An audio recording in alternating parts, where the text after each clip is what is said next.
มีทั้งหนุ่มๆไทยแบบเป็นพ่อห้างพ่อใหม่ได้ซะน้องละก็สิรับเพิ่นได้อยู่บ่ได้ดับได้เพิ่นเอาเท่เลย เลย เออ เพิ่นเอาเท่น้องละก็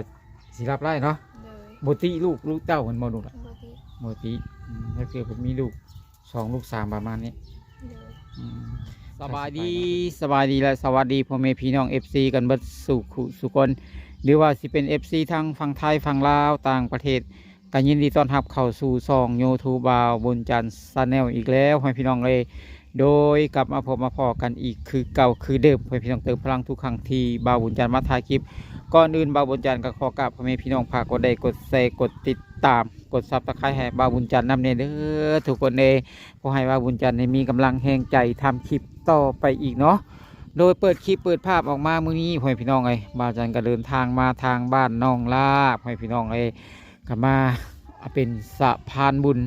ให้ทางอ้ายใหญ่หรือว่า FC จากประเทศเพื่อนบ้านพ่อพี่น้องหรือว่าฝั่งไทยเนี่ยเนาะ โดยเพิ่นมีน้ำใจพ่อพี่น้องเอ้ยสิมีน้ำใจอยากจะรู้ช่วยเหลือครอบครัวของน้องลาพ่อพี่น้องเอ้ย ในช่วงปีใหม่นี่พ่อแม่พี่น้องเนาะพอให้น้องด้านี่มีความสุขว่าสั้นพ่อแม่พี่น้องเลยตอนนี้ก็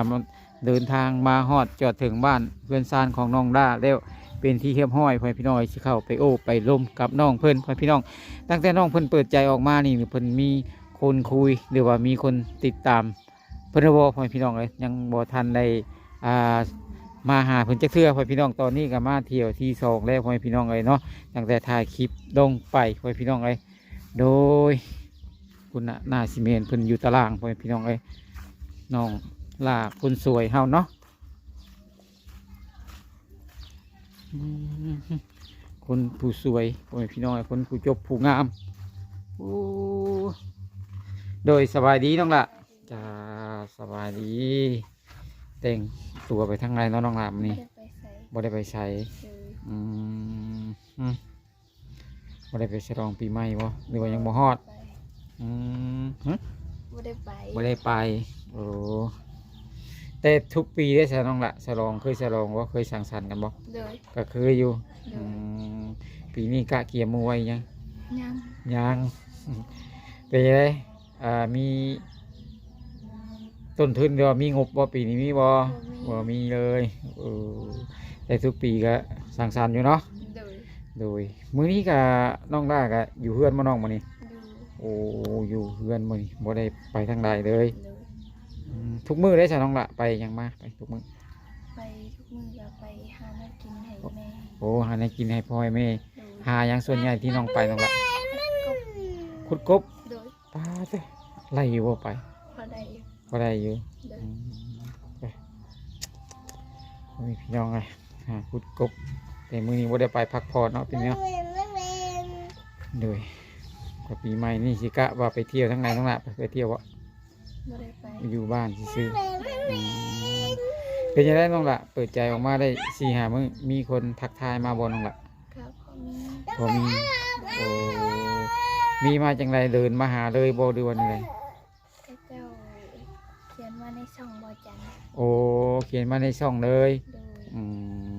มเขามินมาเนาะ โด โอ้ ย แต่ทางนอกนี่เป็นยังไงน้องละทางติดต่อนี่มีบ่น้องละ บอมี บ่มี เลย โอ้แบบมือถือธรรมดากับบ่มีบ่ บอมี โอ้อยากได้อยู่บ่น้องละ อยากได้ โอ้เคยดิ่นบ่ เคยดินของนอก อ๋อเคยดิ่นของน้อง โดย ของน้องนี่หมายถึงว่าน้องเจ้าของแท้ๆหรือว่า น้องเวลาลูกป้า โอ้คนข้างบ้าน โดย ลูกป้าเนาะโอ้เป็นยังไงเห็นแล้วอยากได้เนาะ โดย เคยมียักเทือน้ำขาววันน้องละ เคยมี โอ้ไปใช้สาว เอื้อยเอาไป เอื้อยเอาไปจะแสดงว่าบ่เป็นของเจ้าของ โดย โอ้โดยคนสวยคนพี่น้องเลยเป็นยังไงข่าวสารเบื่อได้น้องละ ยังอยู่เวลา ยังบ่หลายยังประมาณเท่าไรบ่ยังประมาณจักเท่าไร โดยผู้น้องกับได้เลย ข่าวสารเลย โดย อ๋อชื่อว่าเนี่ยเนาะชื่อเวลาชื่อเป็นสอบว่าน้องละ โดยชื่อเป็นเกือบ อืมอันนี้ก็น้องล่านี่ก็ถ่ายคลิปมีถ่ายเปิดใจนั่นเองน้องหลานเนาะ โดย ถ้ามีทั้งหนุ่มๆไทยแบบเป็นพ่อห้างพ่อหมายได้ซะน้องละก็สิรับเพิ่นได้อยู่บ่ ได้ ดับได้เพิ่นเอาเท่เลย เลย เออ เพิ่นเอาเท่น้องละก็สิรับได้เนาะ เลย บ่ติลูกเต้าเพิ่นบ่ลูกล่ะ บ่ติ บ่ติถ้าเกิดเพิ่นมีลูก2ลูก3ประมาณนี้ เลย อืมถ้าสิไปน้องเพิ่นได้ไปได้บ่ อันน้องยังบ่ฮู้ น้องยังบ่ฮู้เอาต้องไผฮู้ทีนี้ ต้องถามแม่ โอ้ต้องถามแม่ เดียว โอ้ต้องแม่อยู่คนเดียว โดย โอ้ยถ้าน้องสิตัดสินใจไปนี่ก็คือต้องถามแม่ก่อนเนาะ เลย อืมที่มาถ่ายคลิปนี่แม่ฮู้บ่น้องละ ฮู้ ฮู้โอ้เป็นยังไงคืออยากเปิดใจอยากถ่ายคลิป อยากหาเงินให้แม่ซื้อข้าว เมื่อหาเงินให้แม่คือเขา เลย ก็อยากมีคนคุยนํ โดย เลยเพราะว่าครอบครัวของน้องนี่บ่สมบูรณ์เนาะน้องเนาะ โดย เห็นว่าหลังคาหัวน้องละหัวดีว่าเขาว่า ช่วยดี เป็นเฮือนครัวหรือว่าจังได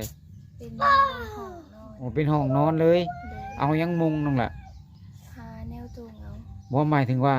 ที่หัวน่ะเป็นสังกะสีหรือว่าจังได เป็นกระเบื้อง อ๋อเป็นกระเบื้องแตก โดย อืมถ้าว่าสิเปลี่ยนได้แสนน้องละเบิดประมาณสักเท่าไหร่มีจักเพนแตกไหม น้องบ่จัก โอ้แต่ว่าหัวเฮือนหัวซื่อ โดย ๆเรื่องน้ำเรื่องท่าได้แสนน้องละแบบ เรื่องน้ำเรื่องทากาวแต่บ่มี โอ้บ่มี โดย โอ้ใดก็ยังบ่มีอยู่ตอน โด นี้ ย ไฟฟ้าได้แสนน้องละ ไฟฟ้าต่อลงเอา โอ้ไฟฟ้าต่อลงเอาถ้ามีไหลนี่แล้วก็ไฟฟ้านี่ก็คือต่อลงเอาน้ำเพื่อนญาติบ่ โดย โอ้ญาติเฮือนญาติหรือว่าเฮือนน้าสาวบ่ โดย อืมมีแล้วบ่อันบ่อนะบ่อน้ มีแล้ว ำมีได้แบบเฮ็ดแบบไรใส่แบบไรน้องล่ะ นั่นว่าเพิ่นไปหาเอา บ่หมายถึงว่า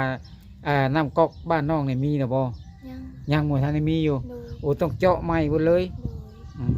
ย ห้องน้ำนี่ใช่มีบ่ ห้องน้ำก็เลยเฮ็ดให้แล้ว โอ้โดยแต่ยังบ่มีน้ำบาดาลเนาะ โดย น้ำบาดาลน้ำสร้างนี่ยังบ่มี แต่น้ำกินได้น้องล่ะซื้อบ่ดีมันได้ได น้ำกินน้องก็ตัก เอาไปตักเอา โดย ตักอยู่ในบ่อพุ่นบ่ โดย ไก่บ่น้องล่ะไก่บ่ ไก่ โอ้มื้อนี้ไปตักมาหรือยัง ยังบ่ได้ไป โอ้มื้อนี้บ่ได้ไปมื้อนี้ โดย ทุกมื้อนี่ไปบ่ ไป โอ้มื้อละเที่ยวนี่กุ้มกินบ่ กลุ่ม โอ้เอากระถางหาบมา เลย อืมโดยป้าเต้อบ่มีพี่น้องเลยน้องดาเพิ่นก็เว้าก็มีความหมายไว้พี่น้องเลยตอนนี้เปิดใจออกไปก็ยังบ่มีคนทักทายก็มีแต่มิ่นมาทางช่องบาจันเนาะตอนนี้เนาะเห็นบ่ โอ้ก็ยังบ่มีที่ว่าคนที่มาฮอดจริงใจแบบอะไรประมาณนี้นะยังเนาะน้องเนาะ เลย โอ้ยังบ่เห็นอยู่พ่อพี่น้องก็ถือว่ายังหัวใจยังว่างคือเก่าพ่อพี่น้องเนาะถ้าพ่อพี่น้องท่านใดสนใจแม่นบ่ เลย สนใจอยากจะเอาไปเป็นครอบครัวหรือว่าเอาเป็นคู่ชีวิตพ่อพี่น้องเลยก็ติดต่อมาทางช่องของบาจันได้เนาะบาจันก็สิให้คุยกับน้องอีกทีหนึงแม่นบ่ล่ะ เลย คุยได้บ่น้องล่ะ คุยได้ โอ้ ถ้ามี FC อยากคุยทั้งตอนนี้ได้สะสิคุยได้บ่น้องละ ก็คุยได้ โอ้โดยคุยกับเพิ่นได้เนาะน้องเนาะ เลย จ้าอันนี้ก็เป็นผู้ใหญ่ใจดีไว้พี่น้องบ่เพิ่นก็บ่ได้คิดหยังเนาะก็คือว่าหมายความว่าทางครอบครัวของน้องนี่ก็อาจสิขาดเคินหลายสิ่งหลายอย่างไว้พี่น้องเลยเนาะน้องละเนาะ เลย ตอนนี้ก็มีทางอ้ายเพิ่นมาให้กำลังใจว่าซั่นซะเอากำลังใจมาให้น้องละสู่ต่อไปเนาะ เลย ก็ซึ่งที่ว่ามันบหลวงโบราณเนาะน้องละ เลย ก็คือสิ่งที่น้ำใจของเพิ่นอยากช่วยเหลือครอบครัวของเฮาแม่นบ่น้องละ เลย อืมโดยทางตอนนี้ก็สิมอบเงินให้ทางน้องล่าเลยพ่อพี่น้องสาวน้อยวัย18 ปีเนาะก็มีจำนวนอยู่ก็บหลวงโบราณก็สิ่งน้ำใจของเพิ่นเนาะน้องเนาะ เลย ก็อยากให้น้องล่าเนี่ยอวยพรให้เพิ่นพ่อพี่น้องเลยจังไดน้อง ดีดีไม่แห้งเว้ยคือผูทุกคนเด้อ อืม ว่า โดย บ่เป็นไร ทุกคนได้สำนี้เนาะน้องเนาะ เลย ขอให้เพิ่นอยู่ดีมีเฮงเนาะ เลย ความเจ็บอย่าให้เพิ่นได้ความไข่อย่าสิให้เพิ่นมีเนาะ เลย ปีใหม่นี่เนาะเพิ่นคิดสิ่งใดก็ขอให้ได้สิ่งที่เพิ่นคิดไว้เนาะน้องละเนาะ เลยเลย ขอให้อายเพิ่น อยู่ดีมีเองหน้าที่การงานของเพิ่นก็ราบรื่นร่ำรวยขอให้เจริญเนาะน้องเนาะ โดย โดยก็บ่มีอย่างไรพ่อพี่น้องทางน้องเพิ่นก็ได้อวยพรให้ทั้งอ้ายใหญ่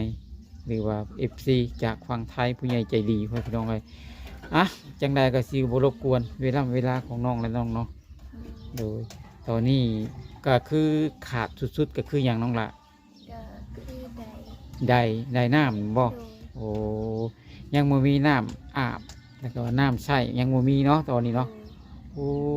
น้ำอาบนี่ก็ไปตักบ่น้องละ โดย ไปตักหาบมาพ่อพี่น้องเป็นกิโลพ่อพี่น้องหรือว่าคอน้ำบ้านเท่านี้บ่ไรบ่น้องละ ขอน้ำบ้านขอน้ำป้า โอ้คอน้ำมูน้ำป้า โด แถ ย นี้แล้วก็เสียค่าไฟออกกันบ่ โดย โอ้เป็นยังไงอยากไล่เป็นของตัวเองบ้านนี่ โดย โดยจังไรก็สิบ่รบกวนพ่อพี่น้องไงก็สิได้ลำลาน้องไว้สำนี้เนาะน้องเนาะ